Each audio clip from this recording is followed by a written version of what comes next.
நீங்க second hand car வெளிய check பண்ணிட்டு இருக்கீங்க அப்படின்னா, the most important thing that you should know is 99% 99.9% அது வந்து அந்த மீட்டர் இருக்கு இல்லையா? ஓடோமீட்டர்ல காட்டுற நம்பர் வந்து தப்பா இருக்க தான் சான்சஸ் இருக்கு அப்படிங்கிறத மைண்ட்ல வச்சுக்கோங்க. ஸோ இன்கேஸ் அது வந்து கம்பெனி சர்வீஸ் பண்ணியிருந்தாங்கன்னா, கம்பெனில செக் பண்ணுங்க. கம்பெனி சர்வீஸ் பண்ணல அப்படின்னா, நீங்க வந்து அத செக் பண்றது ரொம்பவே கஷ்டம்.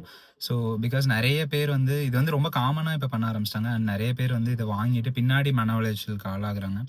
So be prepared in your mind that it could be meter tampered, மீட்டர்ல காட்டுறது கரெக்ட்டான ரீடிங் கிடையாதுன்னு. அப்படி இல்லைன்னா, அத பேர் மினிமம் அதையாவது செக் பண்ணி கண்டிப்பா வாங்க ட்ரை பண்ணுங்க. ஸோ தட் லேட்டர் உங்களுக்கு அந்த கஷ்டம் இருக்காது. கார் நல்லா நல்லா கூட இருக்கலாம். ஆனா, அந்த மீட்டர் வந்து தப்பா தான் இருக்கதுக்கு நெறைய சான்சஸ் இருக்கு. பிகாஸ் இன்னைக்கு அது ரொம்ப காமனா எல்லாரும் பண்றாங்க. பிகாஸ் நான் நெறைய ரிசர்ச் பண்ணேன்.